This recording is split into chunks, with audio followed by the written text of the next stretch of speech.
And we are live. It's quite American, wasn't it? It was, yeah, absolutely. We are live. Hello, and welcome to Ready Player 3, Episode 8. What's this one called? Well, in honour of Scott completing Zelda, it's 165 hours later. Ah. So is it a bit like the James Franco film? Yeah. Is it 27 hours later? 27 hours? 127. 127 hours? Yeah. So you changed, man, you better or worse? Better. Better appreciation You look for life. thinner. I'll get it. He's just Taking its wasted toll. away. I'll get it. High roll's taking its toll. I'll get into it later, but I don't think I took the best approach to the game. I spent way too long in certain areas. When I came to my final area, I just wanted to get it done. I knew the big boss was around the corner. I'm like, I've had my time here. I've had my serious play time. Now I'm going to dip back in and Time to get to business. And then you also spent way too little time with his girlfriend, his family, maybe. Just get it done, finished, out of the way. Nothing strange this week with you guys? I know, hopefully just the audio works, and that'll make my week Don't worthwhile. even get me started. Apologies again, but Apologies we're again. working. I don't think people realise where we live. We should really put like an interactive map up and like sort of pinpoint. Here's where we live. Here's how far we are from our telephone exchange. Here's why our upload speed shit. Hopefully it works. Well, so yeah, thanks everyone that watched and maybe went through the strange audio sync issues, but we're trying and we're learning as we was say. this like a really bad kung fu film? Yeah. Oh yeah, the dubbing. Yeah, that's right. Yeah. We should maybe make that a unique selling point. Yeah, we're dubbed. It's not really us. We're big in Japan. We're the faces. We're big in North Korea. God help us all. Do you like my tan? I was sitting in the sun today. Bin Man tan, yeah. Bin Man I've tan. not got one because I need to get the wife beater on. was in playing the PS4 when it should be out enjoying You the were sun. making work for this. I was all week. Me it was sunny, and I'm like, no, Zelda. I need to get this. Zelda Mario Kart. Can you not like get like a wee sunshade for it and play outside? Well, I mean, as the Nintendo One of trailer those- suggests, go one of for a those walk with hats your dog. with the umbrellas on. You know, one of those hats with little. Or like a bank tellers, with the green visor. Oh, the green visor, yeah, with press in there. Yeah. But yeah, no. Apart from that, nothing much. So yeah, what about you? Yeah, I'm okay. Getting your tan on, Like I getting said, your swim on. getting the tan on for I go away on holiday soon, so need to get it topped up. Natural sunbed. Because we've all been there. Coming from Northern Ireland, you go on holiday and like you take your top off on the first day, and it's like people are blinded by the whiteness. You step off the plane, you don't know whether you're breathing or not. You think you've died the plane because you're breathing in and it's warm. You think you're on a fire. Colin, take us away. Take us away to a world away from our problems and our heat stroke. So news for this week. Couple bits and pieces. Very, very, very trailer heavy episode this week. A lot of trailers have dropped. Couple of bits and pieces of news, but just firstly, a couple of little kind of snippets I just wanted to add. So we're E3 hype train is just pulling out of the station. We're hurtling towards the destination. Really, really exciting. Well, not yet, but in a couple of weeks it will be. Yeah. Sony have just announced the time of their conference. So it'll be Monday, June 12th, early hours of Tuesday morning over here. I think it's like 2 a.m. actually, which is kind of annoying, but I've stayed up the last few years to watch it, so luckily they've been good, but if it's shite you feel robbed. Will you be staying up this year? Yeah. Probably, yeah. I think it will now. Because I was waiting to see whether you were going to say yes or no, and to see whether that was an indication of whether you think E3 is going to be good or shit.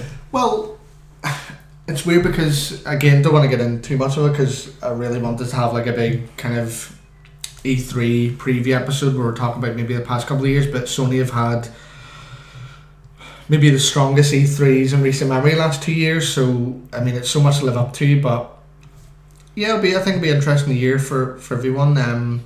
Maybe not so much in not announcing new things, but seeing how far along they are with current kind of announcements and games in their first party. So but anyway, yeah, so Monday, June 12th. Microsoft is a Sunday, so they've kind of always stuck to what they do normally, and it'll be about 9 o'clock No, that's in the completely evening.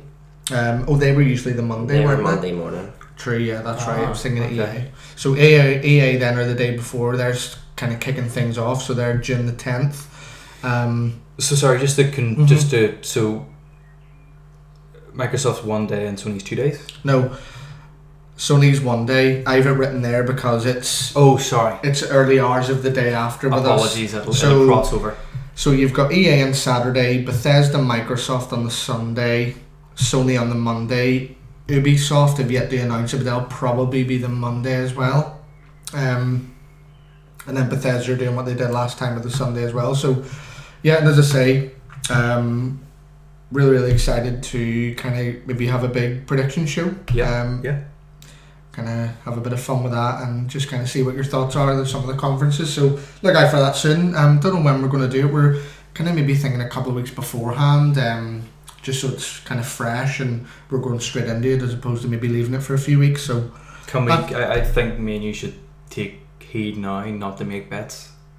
I know, because we haven't fulfilled that. Scott, Scott's still due his dinner. And just a quick mention, actually. That's the last week for it. Scott's going to be away. Ready Player 3 is going to be Ready Player... Well, it's still going to be Ready Player 3, but without Scott's... We'll maybe have special guests. Marvellous face here. Yeah, rotating chair. and the rotating chair this week. We'll maybe get your Labour. Jennifer. Your woman in from Labour to do an interview with us. Diane Abbott. Jeez. Make sure if we're any facts or figures to check up on. I don't hate many people, but I hate Diane Abbott. I mean, the amount of money she gets for doing a terrible job is beyond me. She's just a horrible person. We should be getting a fortune then for all the terrible streams we put out. But yeah, Scott's away working for 3 months, is it? Yeah. So we're going to try and... Can we... Obviously this is a movies, games, tech-centered stream video. Can you reveal what you're working on? No? No. Okay. No, just... Keeping it no point. I just jeopardise the employment. Okay. Jeopardise his life. Okay. He can say, but then he'll lose his... There's enough risk of me doing it on my own. He can say, but he would have to kill us and the 2 people that are watching it. I know, that's right. He's rigged them all with he's got the letter bombs ready to go. Yeah, I'm away to England to work on a movie for 3 months. But hopefully, if I can't do live, I might be able to do my own segment and you can... We'll drop you in. Live on location. Like TMZ. You can put me in or whatever. Yeah. Cool. Yeah, awesome. We'll work it out. So yeah, just a little aside, if you miss Scott, that's where he is. Yeah. I was just thinking about what game, because I'm going into this flat and I'm not going to have the internet. So. Because there's no point in paying internet for 3 months. No, because. Well, you could. You can buy like a little dongle. I was just going to say, you could buy mobile Wi-Fi, but. Can you play internet games on them? You can, but you're talking £23 a month for 32 gig download. Oh, really? 32 gig. You're playing generous enough, I suppose. Call of Duty and Timefall, and you shit, and the guy gets hit by the bullet 2 weeks later. Where'd that come from? Dude, 4G can be pretty quick. Yeah. Mm-hmm. Yeah, I mean, yeah. So I was thinking maybe. I don't know how busy I'd be. I expect there'd be very little times for games Monday to Friday, but on the weekend I'm also going to be away from nothing to do really. Yeah. So maybe I was thinking Persona 5 or something. You're going to get that game that the Japanese guys are working on for the Switch, where like you use the controller to for boobies. Well, it's like you'll be milking away. Friday night comes Monday morning. The Ballsy Mario Kart just came out, and that's a big game with a big online element, and then the next big Switch game coming out is also Splatoon, which also has a big online element, which also means I'm a bit screwed. But I do have a lot of games to catch up on. Yeah. I did buy the Order 1886, which I've never did played. You buy it in the end? Yeah, We've talked about it in earlier podcasts, haven't we? £10. It's 10 hours I never get back. You wish you were in 1886? Have you played it yet? No. Will you play it before you go? Not before I go, but so you bought it? I bought it in December. What? I bought it in December. Oh, right, okay. But then I got my NES Classic for Christmas, and hold on, he's still not playing Mass Effect 2, the special edition. I know. Did you not talk about a couple of weeks ago though on the podcast that you wish that this PlayStation rental thing would go ahead because you wanted to play 1886? No, it was like nobody already bought it. Oh, you had already bought it at this stage. Okay, you were using that as an example. Yeah. Okay, for people, gotcha. Because it's supposed to be not worth £40, but people say it's worth a go. It's worth a go. That's the review of the worst hooker in history. That's what I was gonna say. It's like that girl from around your estate. She's not great, but she's worth a go. What do you call that website that you review like holidays and stuff on? Like TripAdvisor? It's like TripAdvisor of the X-rated world. Benidorm, it's not great, but it's worth a go. Worth a go. She had one leg, but she was worth a go. Right, so yeah, that's kind of E3 newsy bits out of the way. More will be trickling through, I'm sure. But that's just when the main conferences are happening. Another announcement this week was Darksiders 3. Now, this is something I don't really pay much attention to, partly because I didn't play the first two. But basically, Darksiders is THQ game. THQ. Based on the... it's actually not THQ.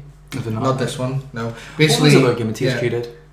What's sorry, the like Red Faction? Turok or something? Turok, maybe. Do you know what I was thinking the other day? What's that Red Faction? I would love if Red Faction came back. Do you remember? I think that ship sailed. Do you remember the one we had? Years like the first one. The whole thing was blasting through walls. Yeah, Red Faction 2, wasn't it? There was like nothing else you could. It was like, look how far you can go in one direction. Do you remember? What did you? I don't know. Just because I'm reminiscing here. Do you remember the game? Was it Colony Wars, where you were like in space in a spaceship, but like it was totally 3D. Yes. Mm-hmm. Yeah, that's right. That was so disorientating, but kind of interesting at the same time.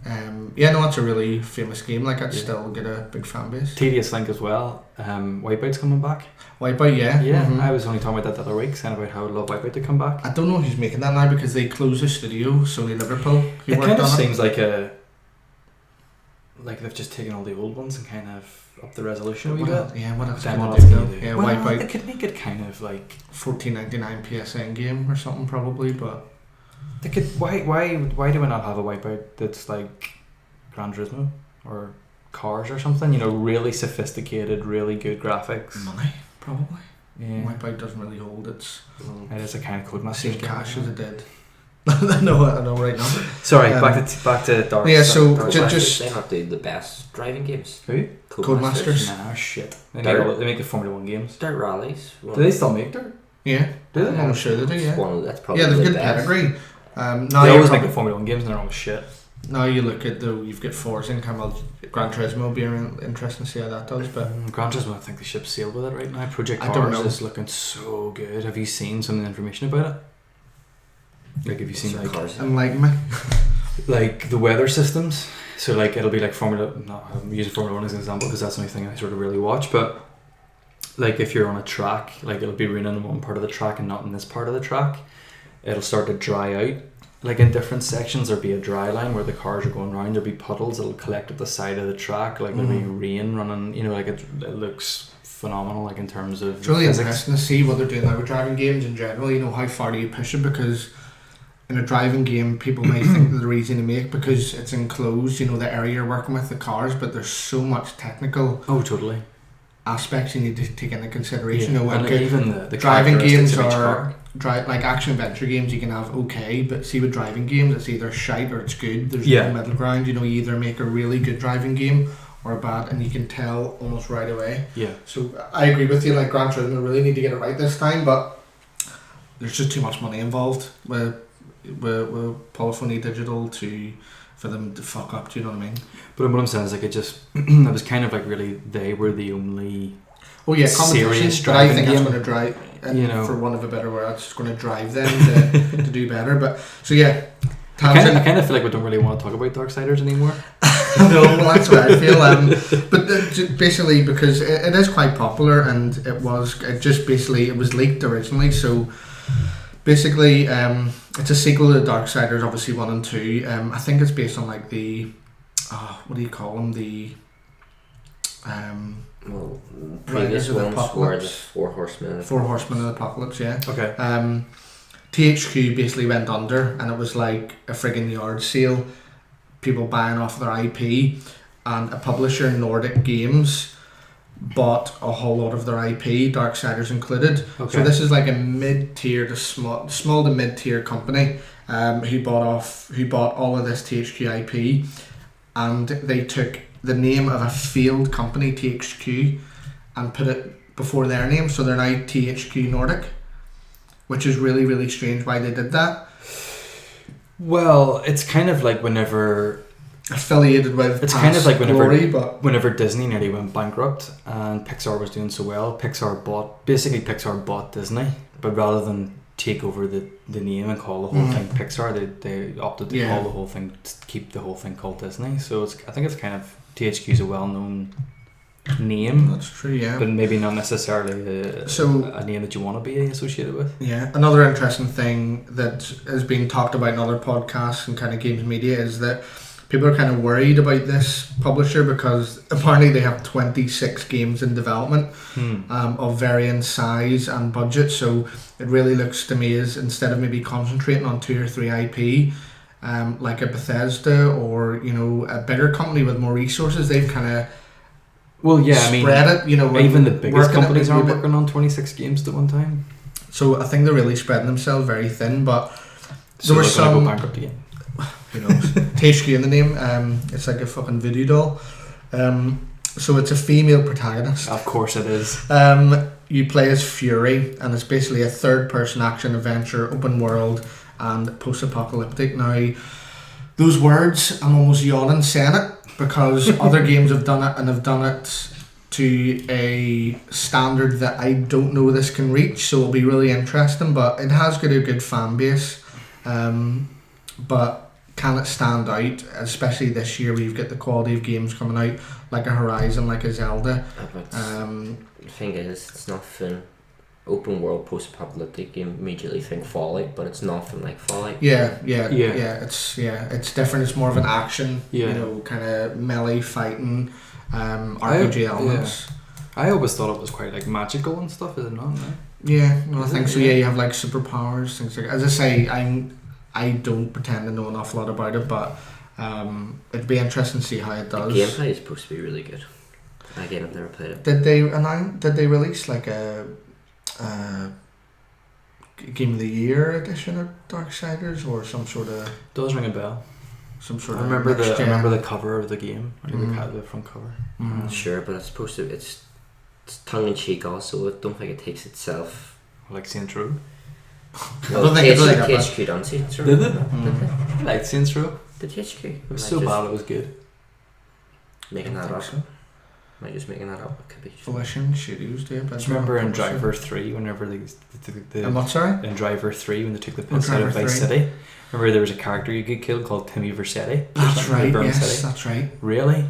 Really? You took the piss out of GTA? I know. Where are you now? I know. Unbelievable. Oh dear. So yeah, that's enough of that really, because I don't care enough about it. I know, exactly. But just thought it was interesting. Just the way it's come out, and then also about that company, you know, it's kind of their first big foray into the kind of IP that they bought from THQ, so it'll be interesting to see how it does. First kind of big news of the week was the Dark Tower trailer. You said that good Canadian. I know. I think it's just... I think you just have to. You know, I think it's... Maybe I was going for a Matthew McConaughey and just went completely awry. Maybe. Alright. So yeah, you've read a lot of the first book. Now, ever since I heard about this, and I was probably maybe last year, 2 years ago, where you heard the buzz that they were finally making this film, The Dark Tower, and I've done it again. I know, Dark Tower. And yeah, it's almost, you kind of heard snippets, bits and pieces. This fantasy book series by Stephen King has a real hardcore fan base. It's been going for a long time. Isn't there 8 books in total? Have I got that right? I think so, yeah. So it started in like the 1980s and then finished in 2012. So it's kind of been something that he's been working on a while, building this really rich fantasy world, these characters that people seem to love and really engage with. But they're adapting it then to film, and the film comes out on the 18th of August, so it's pretty soon.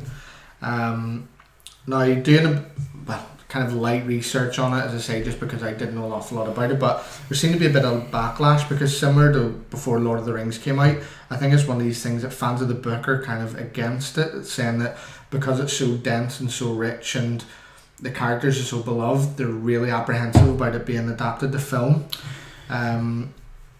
So, although there's a lot of excitement about it, because as I say, it is quite a big deal, because it is very, very popular, the book, and very well known. I think a lot of people are, as I say, very apprehensive because a lot of people are just worried about how they're going to treat the characters. It's like something they really like. It's like, don't ruin it, don't ruin it, don't ruin it. It's funny how people gurn to get films made, and then when they finally make it, they gurn. Yeah.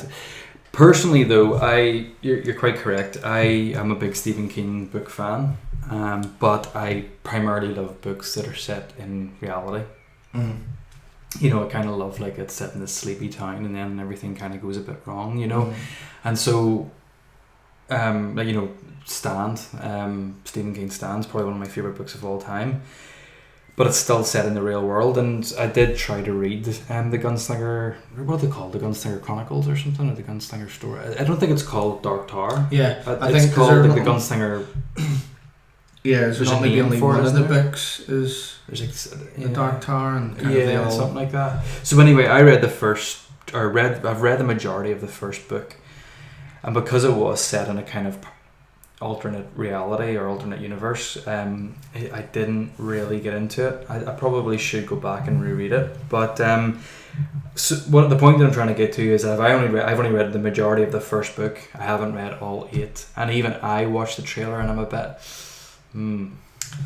Yeah, so to get into the trailer then, coming from someone who knew little to nothing about the actual story, it was a bit strange because it looked almost a little bit cliche and kind of almost 80s sci-fi. You know, it's almost as if I've seen this before. Yeah, it's like they're taking elements from loads of different films, and it's like there's a wee bit of Equilibrium in there, there's a wee bit of The Matrix in there's a wee bit of there was another film that came to mind whenever I was watching it.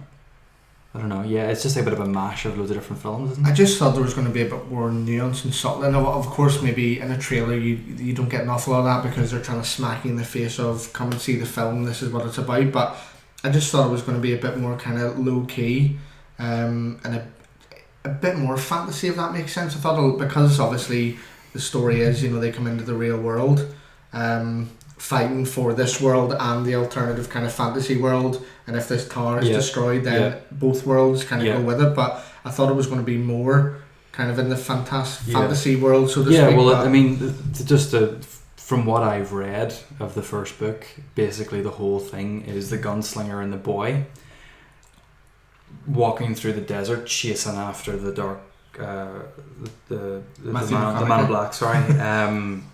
And chasing up a mountain and stuff, and it's quite slow. There isn't much action, and it at no point shows you the real world, and it doesn't even really allude to the real world in the sense that it does in the trailer. I mean, from what I've read in the book, the boy, who you could probably argue is maybe the main protagonist, it's kind of like alluded to that he's almost dead, and this is like the afterlife, rather than the way it's done in the trailer, where it's kind of like, oh, he goes through a portal and ends up here, and kind of is aware of where he is, kind of aware of both worlds. Do you know what I mean? You know, like in the book, it's kind of like he just has these memories, but they're very distant and very faded, almost like of like a previous life, like a deja vu type thing, rather than the way it's kind of done in the trailer. But we talked about this before the podcast started. I mean, I find it quite ironically sad that the music that they chose for the trailer, which is from the spaghetti western films, because Idris Elba to me is not the gunslinger. The gunslinger is very much a Clint Eastwood character from the spaghetti westerns, the sort of quiet man, doesn't really say much. He's gruff, he's rough and ready, but he kicks ass and takes names, and so it's quite funny that they did choose that music for the trailer, which I don't know. Idris Elba for me just doesn't. He's a shoe-in. He's a PC shoe-in. I think not so much PC, but I think it's almost. I just envisioned. Yeah, I think he's almost a bit too young for the role. Maybe, a bit too flash, a bit too cool. Yeah. Yes, they needed someone that rough around the edges, be that they need someone white, black, whatever. Yeah, they need someone who's world weary. Someone a bit more vulnerable. To me, he's like the finished. He's an action hero. Yes, is that what the gunslinger is? I don't know. The gunslingers are a world weary. He's seen it all. He's done it all. You don't get that. He's from, wore I agree down, with you there. He's you know, but like he's still dangerous, but he's very much like a kind of, you know, a veteran, you know. But no, I disagree. I think it is a PC Shane. I think if they had released a film in 2017 with pretty much an all-white cast, it would have been up in arms. That's where we're at in the film industry, unfortunately. What about you, Scott? What do you think about it? I don't know anything about the Dark Tower. I liked the trailer. I liked the action. It was cool. It reminded me a lot of a Russian filmmaker who done Day Watch and Night Watch and then went on to do The Wanted, and it has a lot of the same stylistic beats as that. Yeah. Where the ammo's dropping out of the gun and he's catching it in the barrel, and it looks all real cool and flashy. It's a wee bit too flashy for my liking. I don't mean to. I'm just thinking about the book. I'm just thinking about reading the book. You know, and it could be because it was set in the 80s, but it was very realistic, even though it was in an alternative reality. I don't know. Sorry, continue. No, and then I know you used to disagree, but I actually really like Matthew McConaughey. I think he could be. I need to see more. It's not that I just thought because I came into it really hyped about the trailer because I've been kind of keeping up with the news and it was something that kind of interested me. It's something that I've thought about reading for a while, but I thought, you know, obviously with the trailer coming out, I was hyped about it. I just got the impression that he was just a bit like Idris Elba, maybe a bit too clean cut. Yes. I thought it was going to be a bit more foreboding, a bit more dangerous, a bit more kind of, I don't know, threatening in a way. He just seemed to me like it wasn't as, I didn't get the sense of dread that maybe I wanted out of him, but again, you could see the film and he could knock it out of the park. It's very, very difficult to judge, but from that trailer, purely what we're talking about now, he didn't grab me as much as what I wanted. And the thing is that you can be clean cut, but you can still be dangerous. Like what came to mind, like you after a shave. what came to mind was, have you seen Jessica Jones? No. Okay. David Tennant as the bad guy in Jessica Jones. He's clean cut. He wears a suit. He's like, you know, like a banker, but he's really. Does he wear Converse? David Tennant always. So I don't think so. That's a shame. But because he everything that he can control people with his mind. That's what makes him scary, and that's what makes him manipulative, and I maybe more that kind of direction would have been good. I don't know, but I take both sides. Well, he's a top actor. He hasn't done much in recent years, but if he can bring, I don't know, I just think he could be intimidating. He could be that slimy little. Yeah. I need to see more. As I say, I think it's because I was maybe just wanted a bit more from the trailer because I'd heard so much about him, because it's talked about such a well loved, well received book series. Yeah. It'd be interesting to see how it's received by fans of the book. I'm scared that this may be going to be just fall into the trap of just trying to. You've got so much content that they're just going to strip the flesh off of it, shoehorn bits in, lose the nuance, change too much, you lose the nuance, lose the cliche, but lose the heart of the story maybe. I agree. And it's just going to be a average to good action movie. And from what I hear, it deserves more. The book, so be interesting to see. I think it's a bit like what you were alluding to earlier. It's there is some things that just can't be made into film. The Hobbit. I mean, I really, really thought they completely missed the mark with that. Yeah. Now that was a sad case of its circumstance as well, when Guillermo del Toro, 9 years of pre-production that film, and Peter Jackson came in, and how he even got those films out, I'll never know. I mean, he completely, that's why it's so CGI heavy, because Yes. he didn't have the luxury of Weta Workshop doing miniatures and spending years and years building this world. He had to just green screen it, and it was such a shame because, and they just beefed it up. You know, there was stuff, and it was a muddled mess. I don't think they're I mean, the second one, the third one, I don't think are particularly good films. The first one is the best out of them, but you're right. I think some things are, just not unfilmable, but some things just need a bit more care and consideration. I think sorry, go ahead. No. No, the only thing I was going to say, I think it's just, and I think it's one of those things that a decision has to be made from the get-go. Is this going to be 8 books shoehorned into 3 films, or are we just going to make 8 films? You know, like almost like a shot for shot, but almost not even like 8 films. But I mean, is this going to? That's one thing I should have really clarified. But is this going to be just one film, or is this a series? Or I haven't heard much about it. I don't know. Well, if it sells, then no brainer. Yeah. Do you like the Hobbit film, by the way? I like the first one. Yeah, just thought it was such a. Anyway, but to complete going the wrong direction, but I was just interested. If it sells, and I doubt it will sell. Yeah, you can kind of see it going the way of like World of Warcraft or something. That's the thing. Massively talked about book, is it? Mm-hmm.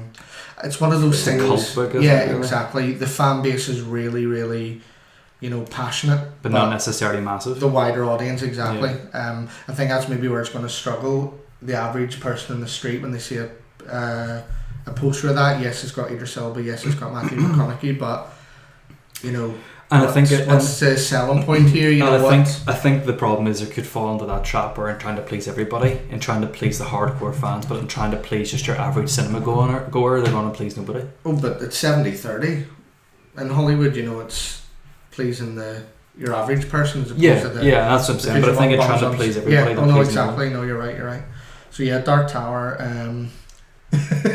Dark Tower, coming your way, August 2017. I think that's pretty much it. Anyone else got any on Dark Tower? It's dark. And it's a Under tower, the tower, and it might fall, and we'll all be screwed. Yeah. But next one is kind of going to fantasy into reality here. Bit of a shift. Do that other one first. What one? Oh no, we'll stick with the films first. Stick with the film first, yeah. Let's stick with the film first. So Dunkirk. Yes. So this is not so much a film than an event. Christopher Nolan, his next picture, he tends to take his time with things, say his films are an event. So there's been a lot of, obviously, talk about it being in production for a while. 21st of July this year, so again, really, really creeping up. Do you want to take a lead in this, Scott? You would maybe know a bit more than I would. Latest trailer was released this week, delving into what I took from it a bit more narrative. So can't see it. It was a fine trailer.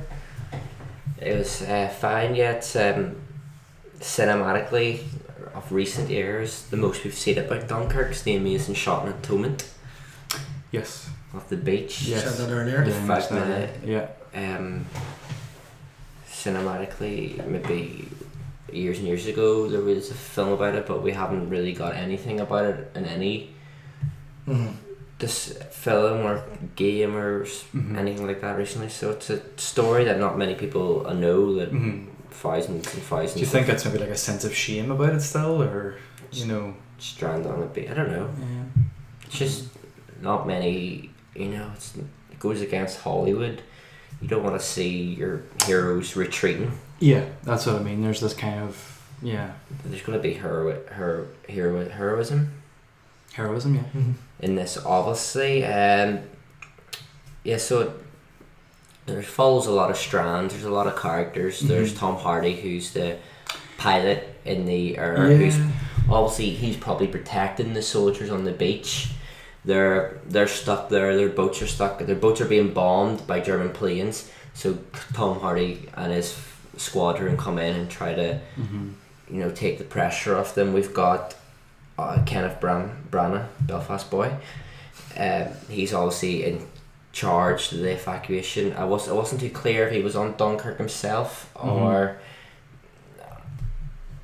is he in charge elsewhere. He probably was. I think it seems from the trailer it seems to be that he's there. Yeah, okay. And then we've got obviously Harry Styles plays one of the young privates or young soldiers who's stranded on the beach. So we've got their point of view, their terror of getting on a boat and then will you make it out across the sea and then evacuate into the town. Yeah. And then not the most interesting, but a story I quite like was Mark Rylance's character who plays,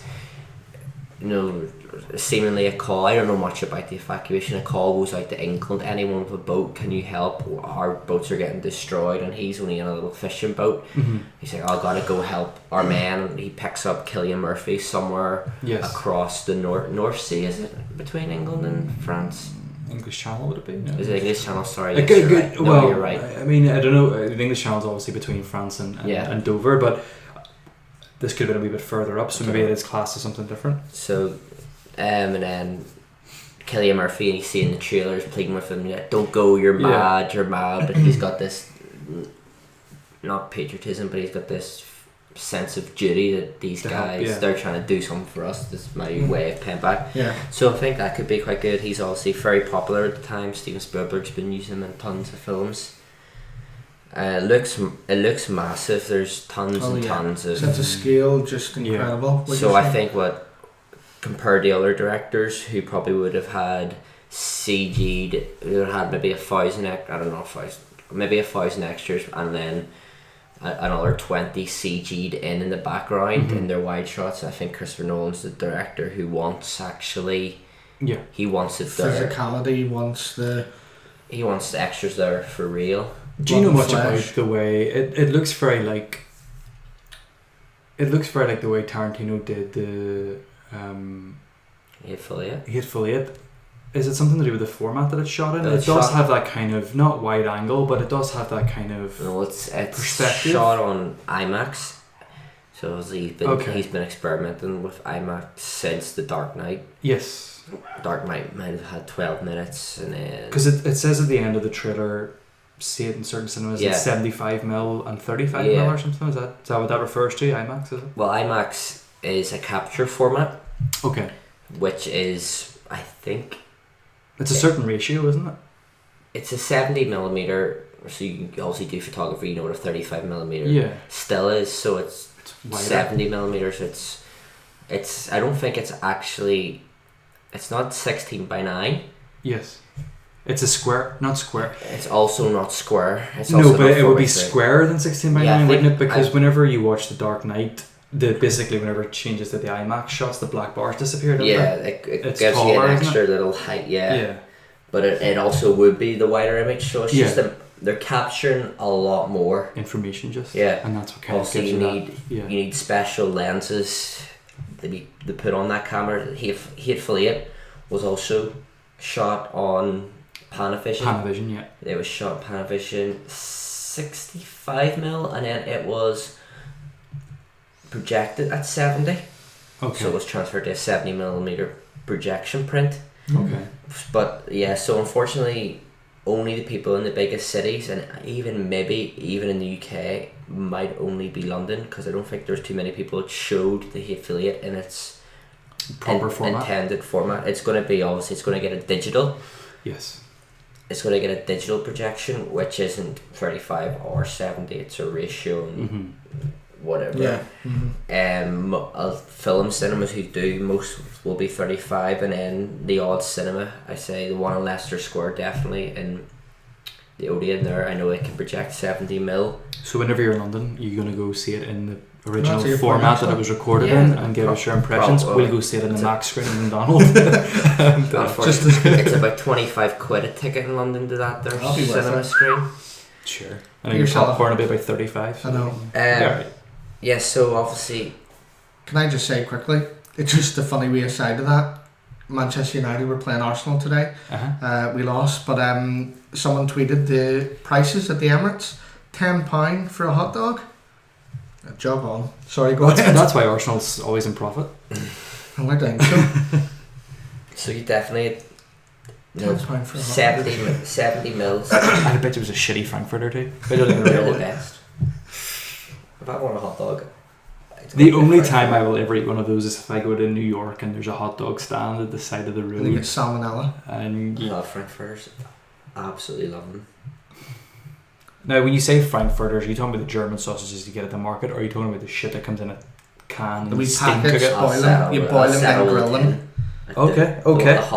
You're a proper. The secret is you boil them and then you grill them. Yeah. Sorry. Great. But anyway, Scott just goes them like a Scooby-Doo. Just drops them. Interstellar was also shot in IMAX. Dark Knight Rises was shot in IMAX. He loves the format. He loves to be able to capture more information. It makes it much more grandiose, epic. It definitely does it. Again, as you say, it's an experience. There would have been films back in the 60s and 70s shot in this format, and that would have been billed as the one film you see that summer. Yeah. I believe also it's a really heavy camera. It's massive, and usually it can only be put on like rigs and for still shots or like slowly considered tracking shots. Yeah. But the cameraman's been using this a lot handheld. Okay. So it'll be interesting to see that format. Obviously, we're kind of post. Same time around, we've been conditioned to war films being on the shoulder, flinging the camera about and being very visceral in your face. Yeah, being a soldier. And normally when you hear 70mm to me, it would be like wide shots and big sweeping vistas. But in this, there's even I think scenes. I don't think it's all shot in IMAX. Because there's some stuff in interior of a boat which that camera might just be so impractical. Yeah. But he says, I know the cameraman, I don't know him personally, I know the cameraman has been doing handheld and IMAX a lot. So it'll be interesting to see how that translates. Will that make it more intense? Will that make it more, I don't know, personal maybe? Because well, certainly the shots in the Spitfires in the cockpit look very immersive. They look they've kind of got that, even though they're close up, they've got that depth to them that kind of draws you in, and they look quite, they look good. Only the top filmmakers could have the say to shoot in this format. This is incredibly expensive. Yeah. There's digital versions of it which are still expensive, but they're much cheaper. But he's a film guy. He only ever wants to shoot in celluloid film. He likes the look of it. He's probably got more say than the only other director in the world with more clout than him at the minute is Steven Spielberg. That's what I was saying to you. Christopher Nolan is probably just one of maybe 2 or 3 directors that just a blank check, and as well as his cast, he'll just it's just anyone. It's not even I'm sure it's not even much of a kind of negotiation. To be in a Nolan film is credible. Well, I mean, why they're so successful? I mean, he hasn't had a flop or whatever. You know what I mean? Yeah. So I didn't bother seeing Interstellar. To be fair, I haven't either. I didn't see it in the cinema. I just watched it on TV. Was it good? It is good, yeah. It is good. It's a bit slow. He'd probably punch you right in your face. I know. On television. His floppy hair, his curtains just... So sorry for going on about 70mm. I work in the industry. I have never used this format, so I wouldn't be the most knowledgeable person on it. But I certainly... It's a big deal. It's interesting that you mentioned Atonement, because we were talking about it before, and that's exactly what Ryan said. Yeah, it's exactly what I said. Not necessarily in the sense that we're both covering Dunkirk, but Colin last said to me, "Do you think it'll be like a sort of classic war film?" And I don't think it will. I think the majority of the story and the majority of the kind of pivotal moments will not happen in battle, or they won't happen like in an action scene. Yeah. I think it'll be more like Atonement, where it'll be more pieces, sort of story driven, with wee snippets of battles and of. I think Scott's right though. I think you've got 2 or 3 narrative threads weaving throughout. You get a good sense of it in this particular trailer. I thought you got more of a human side of it. The first one was very much about atmosphere and building the exactly, and I think that's really what good kind of marketing does in a film. The first trailer will be setting the scene, the second one will be building on that, and then you get the final kind of pre-release where you're getting into the character, into the real meat and bones of it. So I don't think there's a doubt that it's going to be good. I think definitely gets across the fear. There's that scene, we've seen it in the previous trailer. They're all they're all on the boat, or they're waiting to get on the boat, and the plane flies over. They're all ducking, and then I know, I love the bit where all the flyers are falling and they pick one up and it's you're surrounded, and I thought it was very good. And the bit where they're like on a wee jetty and the body just, they're kind of like just push it back out again, you know. It's it'll be very realistic. It'll be very, I think he does, and he will kind of nail the tone. And I mean, you could never obviously war films, you could never, no matter how realistic it is, you could never imagine, you know, the situation itself. But I think with this, what he's got at his disposal, the cast, obviously the money and the technology, I think it'll accumulate to a really fantastic cinematic experience, which Nolan films usually are. So excited to see it, and I think it'll be probably a film that it'll be, if you go to the cinema 2 or 3 times this year, I think you'll have to go see that. Yeah, it'll be the big summer movie. So make sure you buy a hot dog. Because it'll probably be long, will it? I'm sure it will. The film, 2 hours. It does enjoy a lengthy film. 2 hours, 35, 40 minutes. I think the last film that I went to had an intermission was American Gangster, maybe? I don't think you'll do an intermission. No, I don't think do they do those anymore?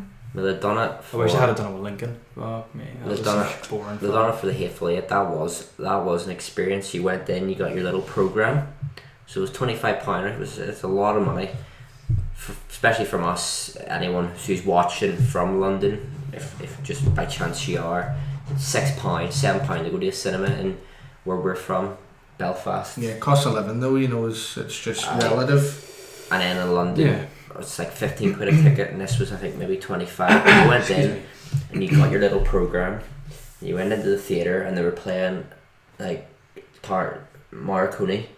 He recorded some pre-music to the. Oh wow! Okay. So it was like an actual experience. Then you got your got the first half of your film, and the intermission came up, and it was again specially recorded music for the intermission. And then it was the second half of the film, and then it was like a complete experience. Oh, I not to go off on a tangent. I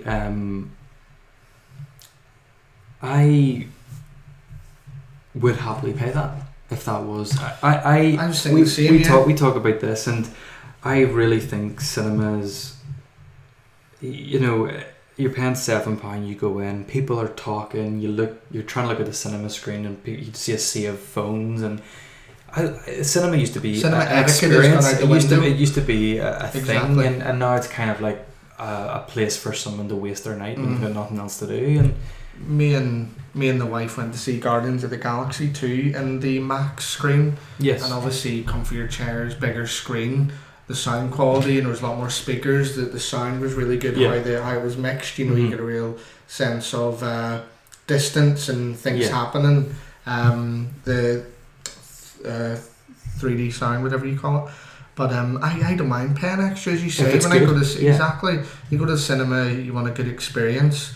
You want it to be memorable, and you don't mind paying a little bit extra for a better experience. But people are lost in that nowadays with phones, social media, things like that. So there should be like a blocker, like a EMP, blocker. Just nuke everybody's phone. What was I gonna say there? It was something about the cinema. Oh, I don't know. Anyway, continue. I don't know. It's completely out of my head. I think that's it. It'll be good. Again, it should be good. It should be good. Hopefully, get Nolan back on track. You know, Interstellar just didn't interest me, and I didn't like Dark Knight Rises that much. So it's been a few duds in my eyes for Christopher Nolan in the past. So hopefully, do you like Inception? Yeah, I love Inception. No, actually, I don't like Inception. What do you like? I like Memento and The Prestige, a very underrated Christopher Nolan film. Magicians. Yeah, but like you like Prestige and you don't like. It's just Interception's nonsense. What? Sorry? Interception's nonsense. Interception. It's an Inception and Interstellar. Oh dear. It's a wee spinner in space. Gravity never stops. It's one of them fidget things in space. Yes, it's right, fidget spinners. So yeah, good stuff. I think that's trailers out of the way. Switch of pace, back to the gaming. Scott, you've completed Zelda Finally. this week after 165 hours. So have you got 160, the most I've ever played of a single player game without a doubt. Yeah. See, before you go into that, you wanted me to include the Zelda, the DLC. Yeah. So there's some DLC. I think I should out. talk about that after. Okay, go for it. So yeah, as I talked about at the start of the thing, I think I spent a bit too long. 165 hours. I started wanting to just get it over and done with. I just wanted to find out. Rush to the finish line. Maybe not. It wasn't a problem with the game. I was really enjoying exploring the game, but I was also not being naughty. But I was going on YouTube, and honestly, this game's very experimental. There's many ways of tackling puzzles and tough enemies, and I was going on YouTube and looking at creative ways. Sorry, I have to interrupt you. Glenn just wrote he doesn't like Inception. Wow. There you go. Glenn on the chat. Yeah. Well, it's not a very good film. It was too smart for you. Take your pretension elsewhere. So I was going on YouTube and I was looking at how you kill certain beasts that are really difficult, other, creative little things. And the more I was looking, the more the game was being spoiled for me. Because I was just, that's how I was being. I was going, look at this video, and for Frig's sake, I've spoiled that. I shouldn't have done that. And the longer I kept playing, because I wanted to explore every nook and cranny, I was like up every single mountain, up every tree, just in case there was like a weapon that I wouldn't find elsewhere, or a little bit of the world building. Because as you go along, you find like certain monuments, which alludes to the previous Zelda game, or alludes to what happened in Hyrule the past 10,000 years, and it's a really interesting world. Like that is the best thing about it. The world itself. There's just so much. There's these 3 dragons that are based on the 3 goddesses that kind of created Hyrule, and just every so often you just hear their theme. You look up and it's this massive dragon just like flying over the horizon, and I'm like, this is like little moments like that are amazing. Or just watching NPCs chase down and try and kill a boar, and killed the boar, and then I ran up and stole the boar meat and ran away from them. Starving. You're going to be starving. But yes, I should say thoughts on the Zelda, I guess. Should we do spoiler stuff, or? Well, it's been out a while. See, just quickly, obviously that's a lot of time to invest in the game. Do you feel as though you've got most out of it? I mean, 165 hours. Are you confident that you've done a majority of what there is to see or do in the game, or do you feel as though being at this stage there's a lot more to do? Well, after you complete the game, it kind of reboots back before the main boss. Oh yeah, that old trick, that old chestnut. So it reboots back before the main boss, and you can keep exploring the world. I guess in theory that if you kill, you say you can keep exploring the world, is the world post? No, it's still ravaged by Ganon. Right, okay. So if it's post, all the big enemies would be gone, and I guess it wouldn't be as interesting. Okay. There wouldn't be as much to do. There's a lot of rewards. How you build up your armor in this game is by killing certain enemies and trading in their parts. Once they die, they leave like tusks and stuff that you can trade for armor upgrades. So without them around in a post-game scenario, you wouldn't be able to do completionist if you wanted to actually get everything. But in terms of 165 hours, I've done every main quest. There's not many, there's maybe just 10. And I've done 70 out of 76 side quests. It's a lot. And I'm 57% completed the game. So that's a lot of trees left to climb. So when you say you're 57% part completed, where's that discrepancy coming from if you've nearly done every mission? So it's collectibles. There's this thing called the Korok seed, which was in my hashtag, was 496 Korok seeds still remaining. There's 900 of these Korok seeds spread around the world, and it's only like filler. That's what you call it.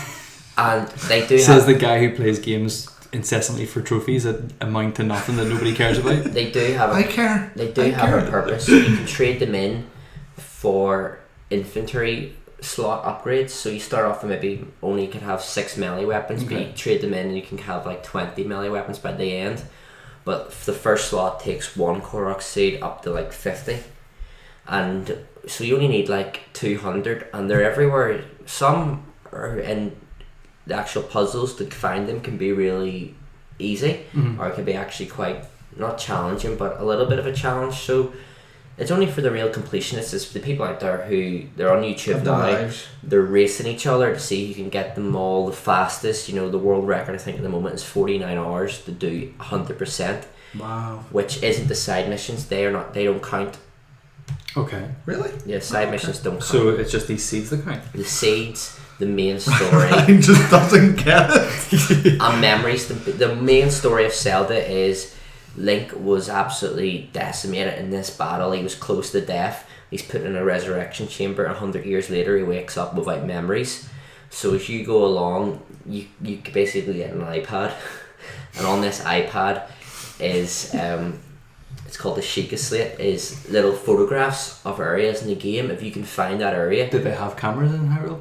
There's a camera in this. Okay. They've got big machines with 8 legs that run around, question shoot it, right? lasers from its eyes, so I don't think a camera's too far off. And once you find these photos or these landscapes, you can trigger a memory, and that's the story. You get the story told you in backstory, and there's actually not much.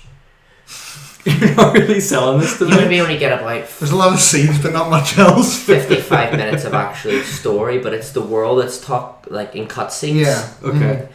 But It's world building. With you Zelda. go up the chat, you go up the NPCs, and they might have something interesting to tell you about the world. Okay. Or once you do it, a challenge, then you go back to an NPC and he gives you a bit more information.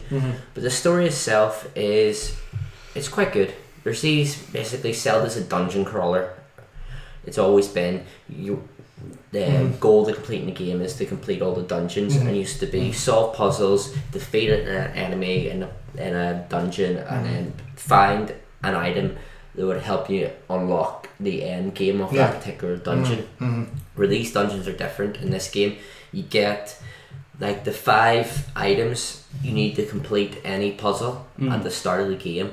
So it's basically like, here's the tools, you'll not need to find anything else because it's a big massive world, and they don't want to stop you doing something in the desert that requires going to the ice mountains for. They don't want to do that. They want to they give you everything and then go and... Yeah, you've got everything. Can you fast travel? You can, yeah. Okay. Which will come up later. So there's like 4 main dungeons. That's the story behind it. Like Ganon's supposed to be this like he's devastating, you know, he's just completely decimated this world. He's taken over these 4 defined beasts. That's the story. This ancient civilization created these big mechanical beasts that were originally created with iPads and cameras. Protect Hyrule, but Ganon took them over. So you have to free them from Ganon. You don't actually have to. You can go straight to Ganon. And you can fight him, but that would be deadly. I will fight you. That would be deadly. There's actually, you're encouraged to go do these 4 dungeons, these 4 defined beasts, and then they actually affect, the more you do them, affects the battle you have with Ganon, and makes it easier. Which people are like, oh, maybe take the challenge away. What kind of dungeons are there that have like whips and chains and shit? Or, like you're inside these big beasts and you can manipulate them to solve the puzzles. Some of those are really, really frustrating. Can you ride them? No, seriously, can you like? No, they're like Mount them. 50 foot tall or something. You explore the insides of them. It's like Shaquille O'Neal's wife. Scott just knocked it out of the park. Innuendo City. And there's 120 shrines around the map, which I've discussed in their little mini puzzles. Some of those can be real easy or real frustrating, and the more you do those, the more you can upgrade your heart or your stamina meter. Okay. And they act as fast travel points. Brilliant. So, is it your game of the year?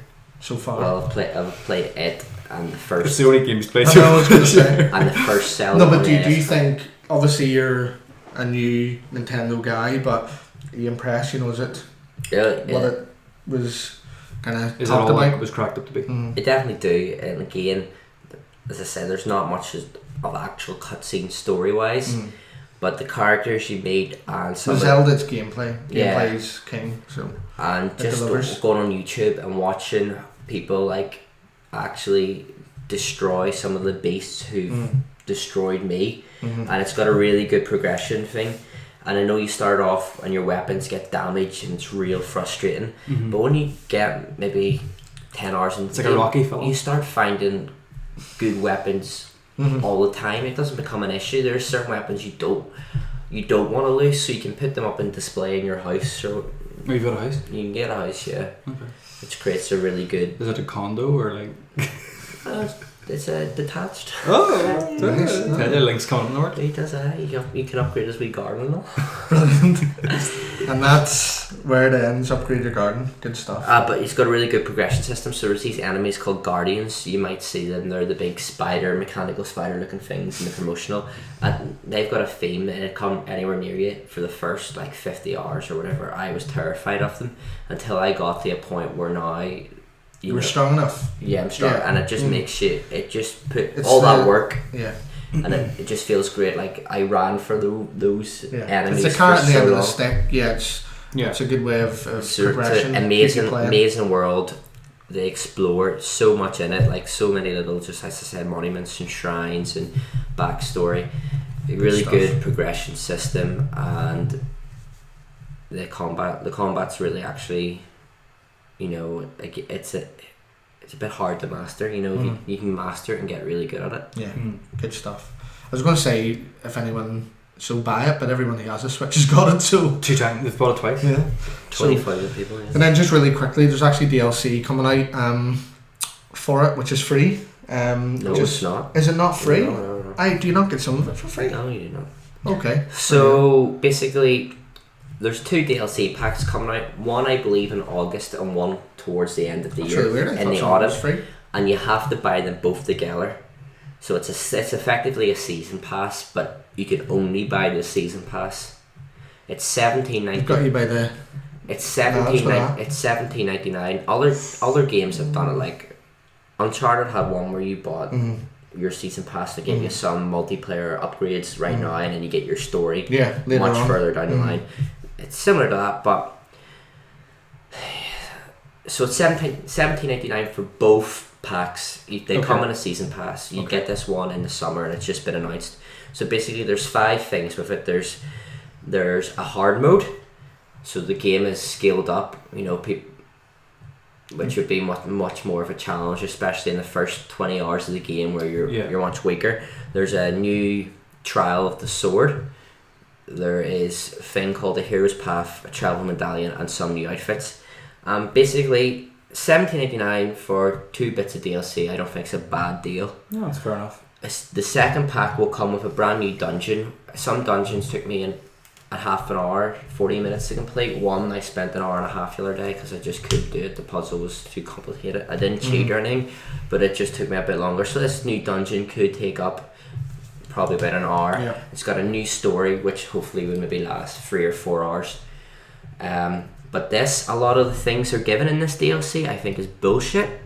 Really, really bad form by Nintendo, because they shouldn't be paid for DLC. They should be free upgrades to the game. They don't actually add any new content to the game. They just improve the game. They actually improve. A couple of them are very much quality of life improvements, aren't they? Yeah. So the Hero's Path, which actually is a feature on your map that shows you where all you've been in the previous. It's basically a line showing you where you've been. Yeah. In the previous 200. You need the DLC to see that. Yeah. The previous 200 hours. So if you are struggling for a shrine, you can see where you've missed out. You're like, I haven't went up there, which is a great feature. Yeah. But give it to it for free. Yeah. It should be a standard game. That should be an upgrade where they're like sitting around going, how do we make this game better? Yeah. You know what? People are saying they're missing out on so many Korok seeds. But we could show them it because the map's huge, and once you open up the different areas, there isn't lines segregating, this area to that area. So there's probably places I have missed, and I would love to be able to know, but that should be free. That's an upgrade. That's not DLC. A game with a travel medallion. There's 120 points of fast travel on the map. The more shrines you open up, the more fast travel points, and also the towers are fast travel points. But there's certain areas you go to, especially if it's the top of a real tall mountain, and you've got like a little bit of a puzzle to do, but you just can't figure it out. You want to get back there, but that mountain's quite challenging to get up. You can put this travel medallion down, and you can fast travel to it. So you can fast travel to any point of the map. Only one particular point with this travel medallion. Again, it just makes the game better. It shouldn't be paid for. It's not actual content. People on the internet all week have been talking about hard mode. Some people agree with it being paid for. I disagree, because there's plenty new game pluses out there, or plenty of games that come with a harder mode once you complete it. Hard mode's been in everything. Metal Gear Solid on PlayStation 2 had the normal that I played on, and then it had like if you're seeing that's it, finished. That's a game over. So hard modes. It doesn't add it. The only thing it adds new is it upgrades every enemy type. So there's red enemies that are the weakest, and you'll see none of them again. They'll just every enemy will be upgraded, so you'll get harder enemies from the start, which makes your approach to the gameplay going to be different. You're going to have to be more cautious. The only thing it adds is there's going to be floating platforms around the map with enemies on them that are guarding treasure chests that will have more powerful weapons. So if you want to risk maybe getting a more powerful weapon earlier in the game, you can try and get onto those floating platforms, either shoot them out of the sky or try to glide onto them, take out that tough enemy, and then you've got a reward. So technically that's something new, but again, that shouldn't be paid for. But do you think it is worth it then? Just to wrap up, you think it's worth it for the content? It's hard to tell. People are going to be stuck. Everyone will want to buy the content, the DLC pack for the new story, the new dungeon. That's a brand new puzzle that they're going to work on, and I wanted to, but a lot of stuff should have been free. Yeah, it's actually nonsense. The only good thing is the Trial of the Sword, which is based on a previous trial in the game. There's an island called Eventide Island, which you get to, and it strips you of all your weapons and all your armor, and you have to survive on the island. It's like a Channel 4 program. Clearing out the enemies to unlock a shrine, and everyone on the internet went mad for it. It's like it's a good survival challenge. It could last half an hour if you're really good. Or I watched Rebecca play it I done it when I was much stronger and breezed through it, but Rebecca done it when she was quite weak, and she spent like a good 2.5 hours doing it, and she felt a big reward. She was so delighted, it's a challenge, and she was able to complete it. So this Trial of the Sword is based on That's the main bit of it? The main bit of it. Okay. It's 45 rooms of fighting enemies, and they get harder and harder as it goes along. Now I agree, that's new content, that is a new trial. You can charge for that. Happy days. There's going to be a lot of people on the internet speedrunning that. I think that's going to be quite popular. That is going to prove how good you are at the combat in the game. The reward it gives you, on the other hand, is also bullshit. It's a reward that you don't need. It improves your Master Sword, but it's going to unbalance the game. It's going to mean your Master Sword's unbreakable, and it's going to unbalance the game. Yeah, break the game. So basically, in a nutshell, this DLC pack 1. And a seed. I like everything that's in it. Don't get me wrong. But a lot of it should have been free. Yeah. You should be paying for this. You should not be paying for this. Okay. And I think no one should buy it unless they really, really want it. And then I might encourage Nintendo to release the second pack individually, because people got to vote. If they don't like anything, people still buy it. Like, if you're annoyed about it, don't buy it. Yeah, I would like this. Everyone's gonna buy this. Let's be honest. I would like this. Twice. I would like this new room. It's going to give me something in the summer. 45 rooms of Zelda. That's going to take me 10 hours to complete. Not in one sitting. It's going to die a lot and come back to you.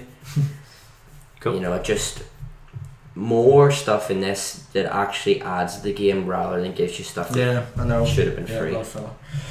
Okay, that was comprehensive there for Scott. Great game, not so good deal. Okay, cool. Okay. Radio. So On to quickly. What time are we at? We are an hour and 10 minutes. An hour and 10 minutes. Oh. So we sent balls for it. You used to take up half an hour there. No, I didn't. We're going to go for a wee bit of the Prey demo quickly and show some of the Prey. So Prey is Bethesda Softworks' new game, developer Arcane Studios. It's a first-person shooter with exploration, stealth, and RPG elements. Now, Prey originally came out. You had the first one, didn't you? I did not know. Did you not have the first one? No. Do you have the first one? I had the first one. Popular. The second one was slated for a 2007 release, developed by Human Head. It was announced in 2006, but it was cancelled and basically rebooted into the game that we see today. Yes. So it's out, been getting positive reviews. It's very, very sci-fi with a bit of horror and action mixed in. I like the description of it. Don't forget So the way, basically, it seems to me like listen. it's an amalgamation of. It's almost as if you've got Half-Life 3, which doesn't exist, but Half-Life 3, Bioshock, System Shock, mixed together, and this is what you get. So it's almost a good way to put it is it's almost harkened back to the early 2000 PC console shooters. It's a thinking man shooter almost. It's quite deep. It's quite adult in its theme and its tone. Very, very interesting story. Very interesting premise. Are you playing the? Oh, here. Do you know what? I think I'm playing the game audio. Let me just mute that. Okay. Yeah, I am playing. Okay, cool. So where's the USB? I loaded it on my computer. Where's your USB? Can you stick it on that TV? I haven't seen I'm it. playing for the people at home. You can. Right. No, it'll be fine there. I haven't seen it. Well, you should have played it then. I wanted to watch it and ask you questions. He's opening a fridge. Oh, okay. But yeah, so initially the opening is actually really, really impressive, and it's almost maybe good that you won't see it, you won't spoil it. No, but it is really Stop playing interesting. Zelda. Download it and play.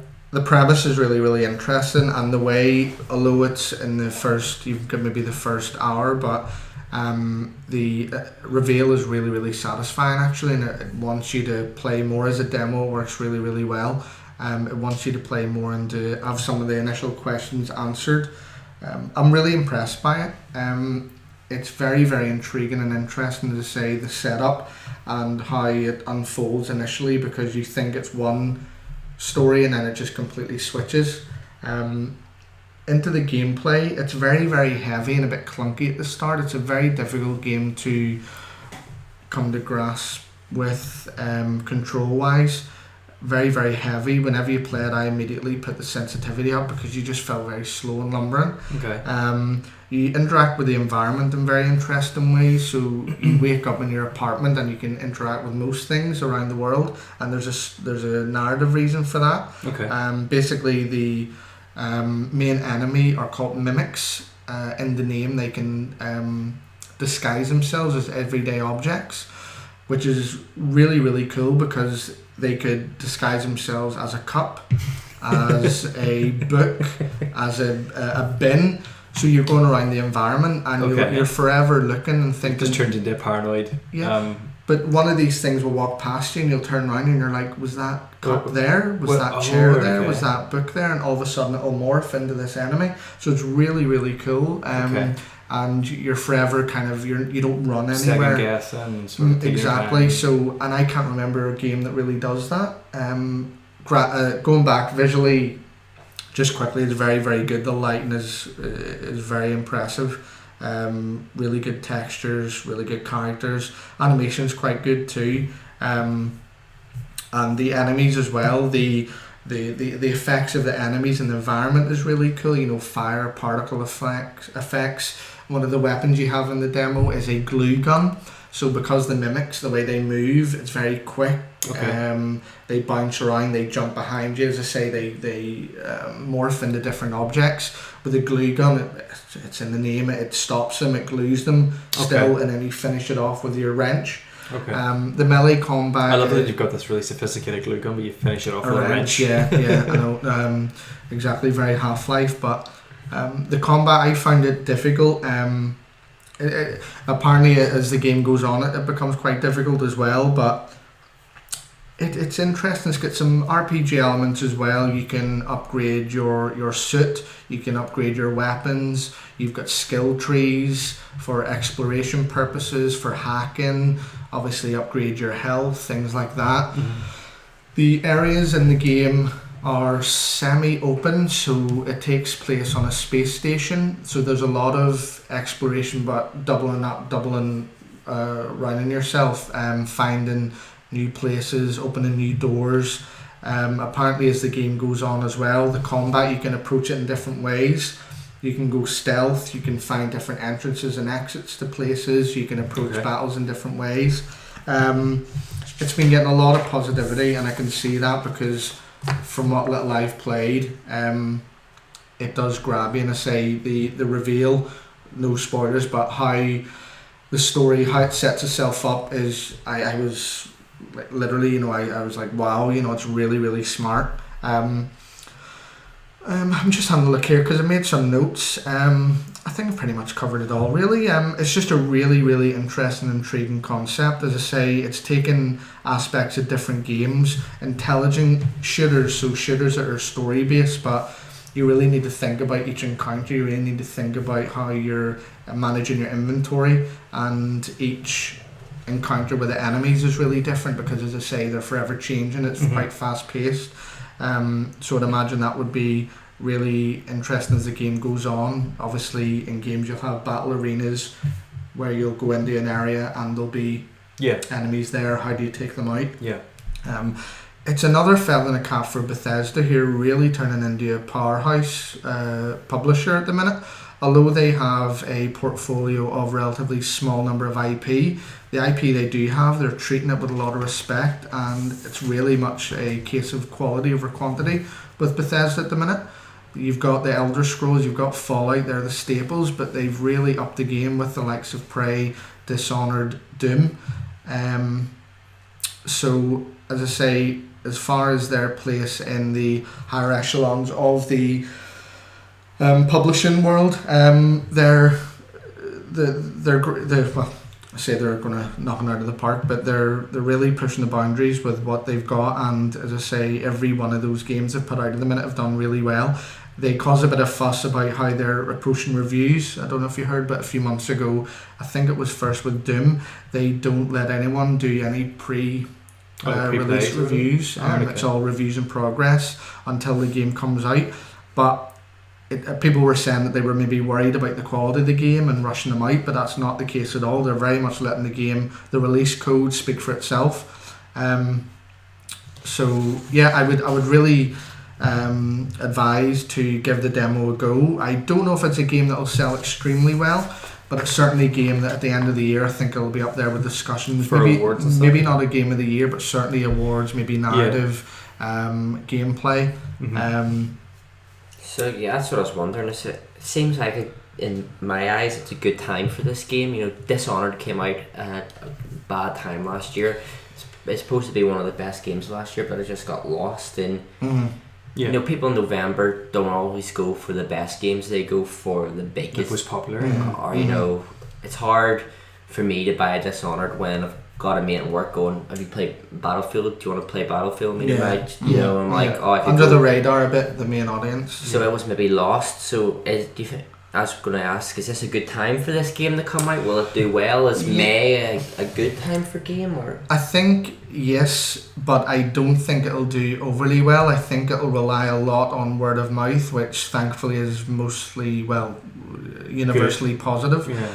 I think it's one of these titles that it'll if it's a hit, it'll be one of these sleeper hits. Prey has a relatively big name in the gaming industry, partly due to the negative, ironically, the negative press over the cancellation. A lot of people felt as though it was a rug being pulled from under them, but this is the justification of that. The game Prey as it is now is a reboot, and I think it's laid the foundation for a really successful franchise. As I say, I think it'll speak to more of an older audience. gamers who grew up playing the likes of your Half-Life, you remember BioShock and System Shock. I keep coming back to that because it's what a lot of reviewers have said, and it completely almost nails the tone of the game and the way it presents itself, the way it presents its narrative. It's a bit more mature, and it goes about things in there's subtlety and there's nuance in the way it presents its kind of twist that leaves you to seek out the answers yourself via story in the environment, story in little audio logs and emails throughout consoles and computers throughout the game. So it's almost leaving you a crumb trail of story things. If you want that, you can look for it, and if not, you can just blaze through the main storyline. But I think it's a game you can already see that it's a quality title. It's a good package. Everything seems very well put together, very well tested. I didn't come across any real bugs or any real major issues with the game. It's very polished, which is very evident in the first 5 to 10 minutes. The opening of the game, you're flying over a helicopter. You've got the Bethesda Softworks presents Arcane Studio Prey. The way that's done, it was really, really cool. It was almost like a movie. Yeah. It is very much like a sci-fi movie. The way it presents itself. So which adds to the sense of kind of quality and scale. The music as well, fantastic. Real synth, sci-fi. Adds to the tone and adds to the drama as well, and some of the confrontations. But yeah, I'm really impressed. I think it's a game you both would enjoy, especially Ryan. As I say, I think it's something that you can really in a few weeks. I know you can really get your teeth into. It's a game that already I've played a bit of it, and I'm left thinking, wondering about the world, wonder why did this happen, what happened, It leaves you wanting more. Exactly. And exactly. That's always a good thing, isn't it? Mm-hmm. So I think, I don't think it'll do extremely well, which is a shame, but it's definitely, I can't at all question its quality, because it seems to be a real well put together game. You never know, because there's not much out there at the moment, after the blitz at the start of the year. Maybe people are catching up. There probably is tons to catch up on, but right now if you want to buy a new release game, there's not much on the horizon. But can I just say, 2017 is shaping up to be a really impressive year game wise, and whatever comes in the future, but it's a lot to live up to, quality wise. What does it get out of a Colin's Fingers top 10? From what little I've played, out of 10. From what little I've played, it's a solid 8. Definitely. It's more than solid. Yeah. If you think of it in girl terms, if a girl was in 8. But no, definitely a recommendation. I enjoyed it, and the demo was really a good idea from them to kind of get people. You don't get that much more. We need more demos. Demo disc in your demo weekly disc, magazine, monthly magazine, yeah, exactly. And your cheat codes. I don't know how far into that, but just kind of get an idea of how it works and how it. I cut it a wee bit ago there because it was starting to interfere with the stream. Oh, great. Okay. So we're starting to drop some frames and stuff. No, it was running fine. It ran for a good few minutes there, and then I think it just kind of chugged. Sort of the chug. Yeah. It's a shame I didn't think about the old TV actually. I don't know if it would have worked though. If it would have. The file. Oh right, yeah. But we'll do it for next time. Yeah. Do it for next time. When you're not here. Yeah. So yeah, that's pretty much it then for Prey. I think it's definitely worth a look. Ryan, you gonna take over the next segment? Mm-hmm. Yeah, a bit of a. We do talk about tech the odd time here, but I just felt this was worth noting, just because the last sort of few months. In work, we've been talking about how laptops have really not even stagnated. It's almost like they're moving backwards in terms of innovation, in terms of price, in terms of everything. Is this just laptops you're talking about? Just laptops. Okay. Just in terms of design, just everything. For example, not this laptop, a Windows laptop I bought in. It was just before Windows 8 came out, and it was like £299. It was basically HP's alternative to the Ultrabook. It was called the Sleekbook, And for the price point that I got it at, it's got a metal chassis. It's got nice kind of just really nice design. You just couldn't get that kind of laptop today, unless you were spending sort of £700 or so. And we were just kind of talking about how there's just this real slowdown, this real stagnation, and this kind of notion that normally when you expect whenever something innovative comes out at the top end that it'll sort of start to filter through, and that just doesn't seem to be happening. But surprisingly, this week Microsoft announced the Surface laptop, which is really their most direct sort of shot at the MacBook, Apple's MacBook range, MacBook Air. Is this the first laptop they've made? Yes, it is, yeah. Because really you had the Surface Book, which was more of a laptop than the Surface tablet. But it was... Is that the one with obviously you take the... It still has the detachable tablet part, but it had the funny hinge, kind of like a watch strap hinge on it. Okay. But so I've got good and bad points about it. So initially, when it was announced, it was $999, which roughly translated to £799.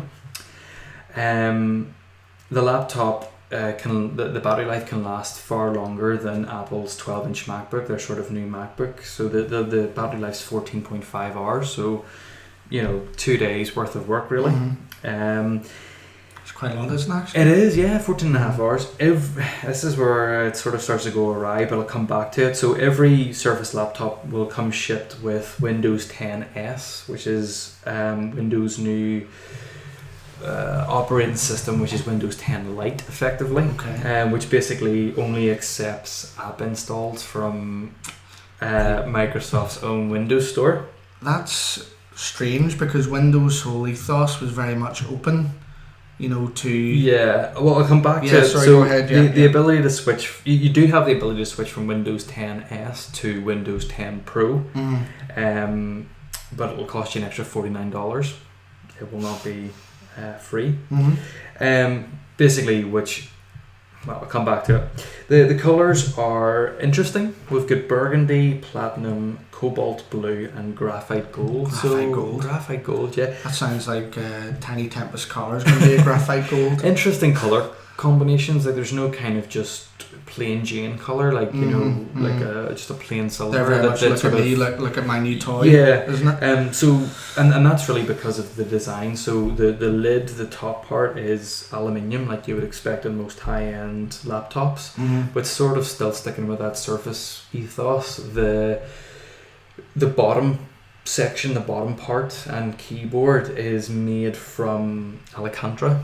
If you've bought any kind of sporty car recently, it probably has Alcantara sport seats. It's kind of like a suede material. Oh, right, okay. So the fabric has been imported from Italy. It's kind of laid. They kind of vacuum form it over the aluminium and keyboard, and then from certainly the demonstration video, they laser cut out the keys. Right. So it's like there's no light bleed. There's no light bleed from the backlit keyboard. There's no kind of seams. You don't see a screw anywhere on the. Just it's bit of a top end finish to it. Then yeah, like a real kind of airtight seal around the whole unit. Okay. So it's got a 13.5-inch screen, which is good. It's 2,256 pixels by 1,504. It's Gorilla Glass 3. It's apparently the thinnest touchscreen that they've ever put in a laptop. Okay. And spill resistant keyboard as well, just to come back to the keyboard. It uses the latest Intel i5 and i7 Kaby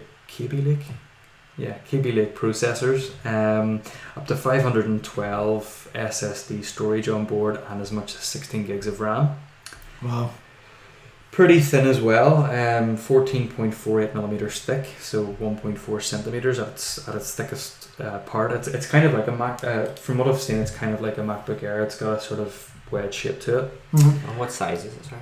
The screen? Yeah. 13.5 inches. 13. So, but same size as a MacBook Pro that most people would own. Mine's the You have the 15 inch. 15 and it's real heavy. Yeah. Well, this weighs, I think I've got the weight here. Yeah, 1.25 kilo. So just over a bag of sugar. Not bad for a laptop. Yeah. Part of sort of keeping the weight down is how it cools itself. It uses obviously the bottom's aluminium. They've kind of drilled grooves into the aluminium, so there's these kind of like air chambers, so it kind of sucks air in and then puts it out, like the way it circulates. It's all very impressive. Now to the not so impressive parts. Right. It's not all favorite bit. It's not all bad. Basically, the first thing is that it's priced wrongly. So initially, with most reports, it was $999, and that was going to be about £779. And I thought that is brilliant price point. I could sell sweet spot. I could sell those all day, and that will just decimate the MacBook market share. You know, you think about it, MacBooks, you go on any university campus or any school, MacBooks are what everybody's rocking. And at that price, for that kind of performance, yeah, everyone's going to be switching to the Surface laptop. But then, of course, they do that was obviously using currency exchange, but that never works out right. So it's actually £949. Yeah, which is too expensive for an iPhone. Do you think so? Yeah. Do you think so? Yeah. For an i5 processor with 4 gig of RAM, that's their entry level model. It's too expensive. You know, HP's making a 13-inch laptop, which is i5 processor, 8 gig of RAM, and it's about £749. And it's okay, maybe it's not quite just as thin. Is our argument going to be though the build quality and the that could be their argument, the fact that it's a more premium model. But I think to try and entice people away from the MacBooks, it needs to be more competitive. And the thing is as well is that the Surface tablet, which you can get bundled with a keyboard, the i5 processor version with 4 gig of RAM, which is basically exactly the same as this laptop, you can get for about £750. Yeah. It's just, why would people? It's gone from a product that you say that would maybe take a chunk of that market share that Apple's had on lockdown for the past 10-12 years to a premium product that's just out of reach of the standard consumer. Now, don't get me wrong, Apple has priced himself out of the market. Like, if I had to buy a new MacBook, I don't know what I would do, because I just couldn't justify buying one. And so that's where this really could monopolise in that. But at that price, because here's the next thing, it comes bundled with Microsoft 10S. Have Microsoft not learned their lesson from the original launch of the Surface? The original launch of the Surface came with the Surface Pro and then the Surface RT, which was like a Windows Lite version, and here they are doing it again. Nobody wants Windows 10S, and nobody wants to pay an extra $50. That to me is the weirdest out of everything. So there's then that's only £949, it's £1,000 now, because everybody wants Windows 10 Pro. And then, here's the thing as well. Who is asking for touchscreens on laptops? Who's asking for it? Nobody's asking for it. He uses touchscreens. Nobody wants a touchscreen on a laptop. Because here's why. You start touching it, it starts moving. I know, but silly things like that. If I've got my finger on my trackpad and I'm really quick across the screen, why then do I want to start touching this? I'm with you on that. I've never quite understood that. Take the touch screen away from it and then make it £779. I'll still sell loads of them. But nobody wants a touch screen on a laptop. It's stupid. It gets me annoyed. So did you see the guys slight tangent at the big Las Vegas? What was the big? Maybe at the start of the year, February, there was a big CES or something. Yeah. CES. Consumer Electronics Show. Yes. They're creating for MacBooks. Oh, is this the thing that goes on to that makes it touchscreen? Yeah, it goes here. I've seen Unbox Therapy done it. And it's stupid. Recognises where your finger are, and then it's all. Yeah, it basically makes a non-touchscreen laptop touchscreen, because we all. I'm with you though. Yeah, I know. I'm with you. I think it's. If you want to touch a screen, go and buy a tablet. Yeah. People are buying laptops because it's almost a vanity thing. Like, look what we can do. But when you're actually doing it yourself, surely like typing and all is much And a trackpad's much quicker. Has to be much quicker. It's more intuitive. It's more intuitive. Exactly. And you're not going to have loads of fingerprints on your screen. You're not the screen wobbles when you're touching it. I'd rather have Apple's shitty touch bar than I would over a touch screen. Mm-hmm. And like I say, if that's what's pushing the price up, I would rather have a £779 one and no touchscreen. Yeah. Give you the option maybe. Yeah. The other complaint about it was that it only has one USB port, I believe, and one display port, and that it's USB 3, no USB 3.1, and interestingly, no USB-C. Oh, really? Yeah. Now, everyone kind of has a hard-on for USB-C at the minute. My phone is USB-C, and to be honest with you, it's more of a curse than anything. The world just hasn't... We're just not there yet. Mm-hmm. We don't even have 100% compliance yet on USB 3.0. We're still rocking USB 2. Yeah. Let's hold our horses here, do you know what I mean? So, I'm not really annoyed about that. I'm more annoyed about the fact that it's only got one USB port. I was going to say that's the thing. Yeah, but I think that's because Microsoft pushes this Surface dock. So they kind of have this dock that the thing can sit into, and that expands all the ports and stuff. But like I say, I really like the idea. It seems innovative, but the price point just seems wrong on it, especially for the i5 with 4 gig of RAM. Mm-hmm. It's just... Was that not the way? Sorry. Is that not the way everyone's going? Like, reducing the actual ports so you'll buy more shit. Did Mac not do it now this year? MacBook not come with a USB-C? So the new MacBooks only come with USB-C. How many? The MacBook 12-inch only comes with one. The MacBook Pro comes with at least 2. So if you need to copy the USB, you need to stick it on your desktop. Yeah. You need to buy dongles, because pretty much every external hard drive, every USB pen, you want to use a card reader. Yeah. It's that. But that's just a way of making money, isn't it? Not? No. It's partly that. I think it's also partly that Apple always likes to be, they're the first to take CD drives out of their laptops. Yeah. They're the first to do the sort of the innovative thing. In 10 years' time, you'll be left with nothing. Exactly. I think they've just jumped the gun a wee bit too early. I know what you mean, yeah. But yeah, I don't really know what to say. I just hope that £949 price is just kind of like it hasn't been released yet. And testing the water, and whenever it gets released, that it has a more realistic price point, or maybe initial release and maybe 6 to 8 months down the line. You wouldn't like to think a year, but maybe just shy of a year that the price will be dropped. Maybe they'll see how it does. But because as I say, there's just similar laptops in terms of size and design. Okay, maybe not quite as premium, but have better spec and are £200 cheaper. Yeah, and come with Windows 10 Pro. Yeah, mm-hmm. And that's a lot of money. Here's your USB dongles and your Oh well, this would have full USBs on it. So have 2 or 3. So yeah. But are they trying to say that people want a smaller laptop? The more ports you add, does it add? It probably adds a bit of thickness. But the HP laptop that I have in mind, it's a 13-inch Envy, and it's really no bigger than this MacBook Air 11-inch. It's pretty good, and like I said, it's got probably more USB points and better performance for £200 cheaper. I got the MacBook Pro 15-inch, and I bought it for work. Mm-hmm. I'll say when I was doing a lot of the downloading for TV shows and stuff, so I needed something a bit more powerful. But I do look at your laptop and a wee bit jealous all the time. Oh yeah, lightness is great. Thin. Oh yeah, make it as thin as possible and all that kind of stuff. Definitely, I'm all for that. Mine's heavy. Yeah. Real heavy. Yeah. No, I'm all for that. But take the touch screen out of it and make it cheap. Brilliant. That's it. Good stuff. Yeah, it was really interesting actually. So yeah, Ryan's little tech segment. We should have more of that, Ryan.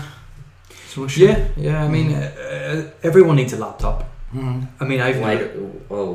Mine's is. I need to get a new one. Mine is old. Interestingly, what I have noticed, especially in work, is that with laptops,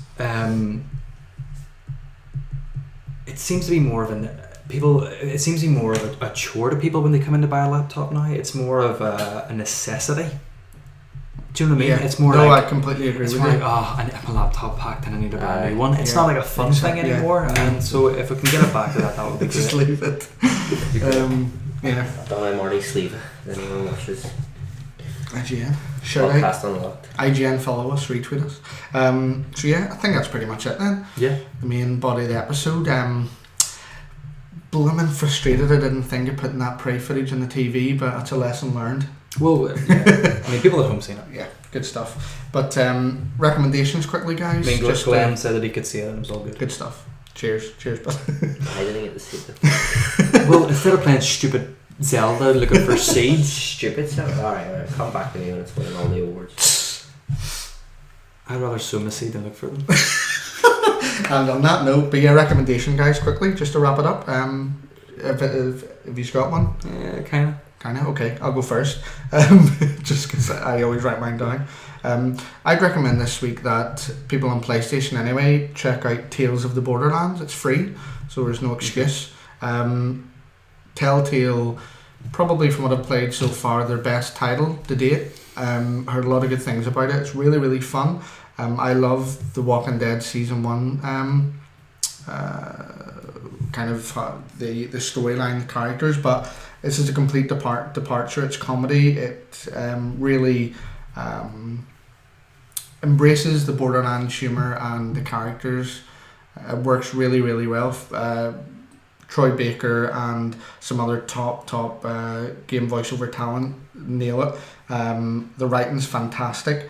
And the storyline is really building up. I've not finished it. I'm on episode 4, so last 2 episodes, but for free, absolutely worth it. As I say, probably from what I've played, the best Telltale story, best Telltale game to date. I played the Batman one not too long ago, was very disappointed in it, so it's good to play something and you see why now that Telltale are kind of moving on to these big IPs and big properties that they're working with, because they took Borderlands and they've really did a good job with it. I think it'll spark people's interest as well in the other games, yeah. which is good. Yeah. So that's mine. It's free. Absolutely download and play it. It's really, really good. Really funny. Great writing. You want to go first? Go for it, Scott. I guess mine is TV show you'll find on Netflix, iZombie. iZombie. Wasn't that a film? No. It was a comic and it's adapted into the American TV show on the CW network. Okay. It never got like Sky or whatever, Living or whatever over here, but Netflix had bought it up here. They had season 1, season 2. Now they're doing season 3. Actually, before like the Netflix States is actually making season no, 3? No, it's still being made in America. Okay, They bought the UK Right, I don't know if they bought Europe. I should have maybe researched that, but I've got UK Netflix, so they've bought the UK distribution rights anyway, and we get it. Good news for me, the same day as the States. We actually get it earlier because we can stream it all day on the Wednesday, where they have to wait till Wednesday evening. Okay. So we actually, a TV show made in America, we get first. Brilliant. I think that happened before with something. So don't want to say Breaking Bad. It's really good. I hope it's doing well on Netflix. Basically, the premise of the show is a woman wakes up, she discovers a zombie, but in this world they don't go what they're called full-on zombies, as in the ravishing Rick Rude. Whatever normal zombies until they don't eat brains. They live on brains, and once they eat brains, they've just become functioning. Almost like a human being if they keep on a diet of brains. So they're kind of like a vampire almost. But once they eat brains, they adopt the personality of the brain they have eaten, and they get like little flashbacks. And Liv in the show uses that to solve crimes. It's really, really great cast who have amazing chemistry, and every week it shows Liv, the main actress. Every week she's got a different personality and she nails it. She's the zombie. She's a zombie. She does a different character every week essentially, and it goes through all the ranges. So it shows you how versatile she is as an actor. But she solves crimes. A police officer. She works. She is a medical examiner at a police station. And she's a zombie. She's a zombie. Yes. So zombie's a medical examiner. Yeah. Okay. But they still function. She got the brain. She got that job as a way of. She took that job after she became a zombie because she thought it would be a good way of getting brains without her having to go kill people. So the alternative of her not eating brains is Getting she them fed becomes there. a full-on zombie and she goes and just destroys Detroit, I think, Seattle.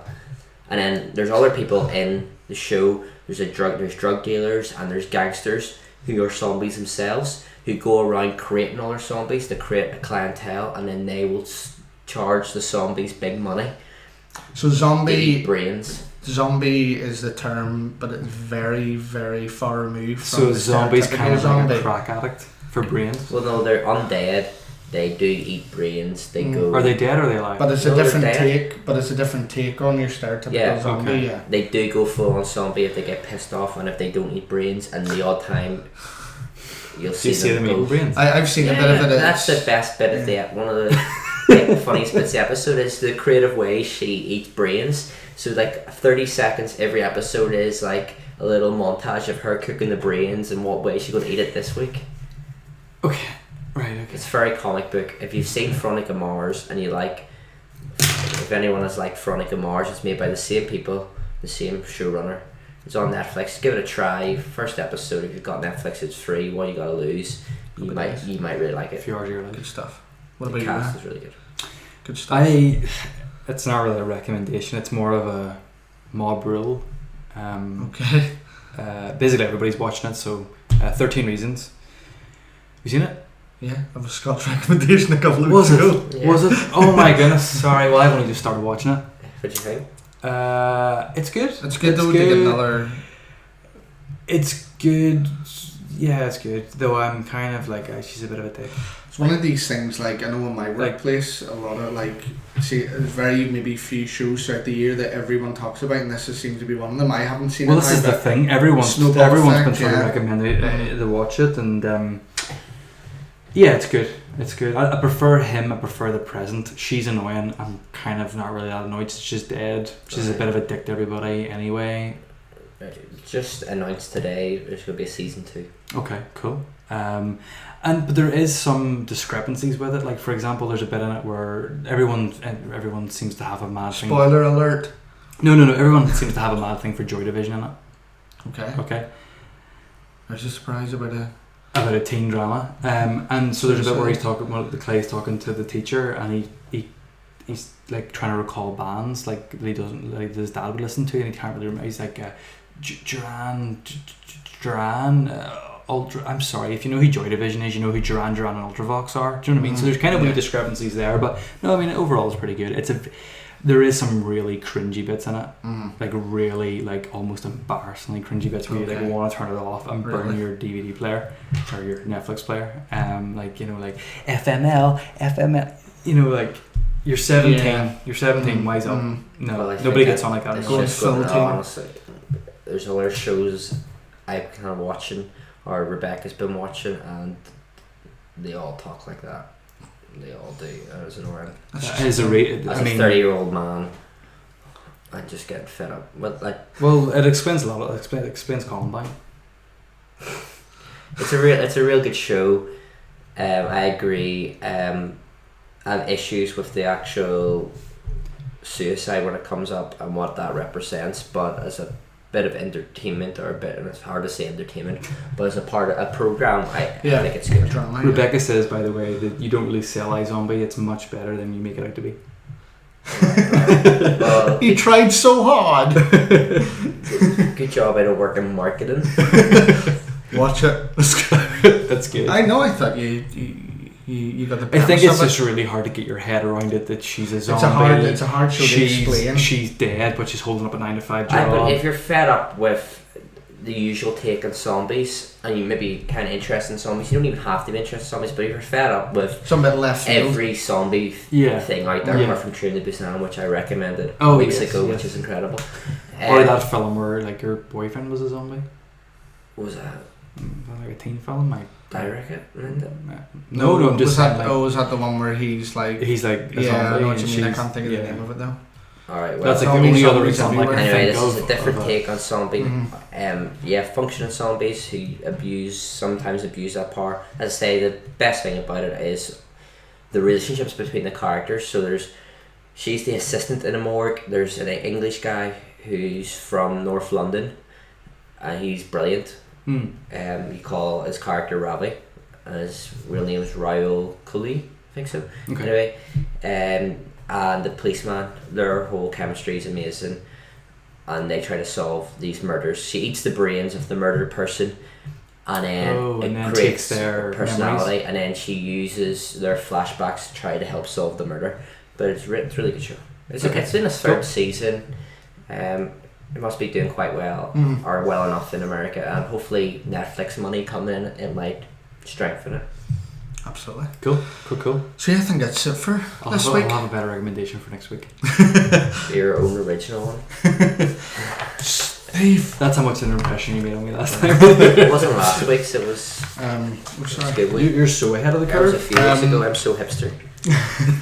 So yeah, that's it. As I say, for the next couple of months, Scott will be with us in soul spirit. And in our hearts, but just not sitting beside us. So we'll try and work something out and get Unless I get the sack. Cut 2 weeks. We'll get him to record a segment like this is like 20 minutes long, and then we can go and have a coffee and just come back and hit play and then.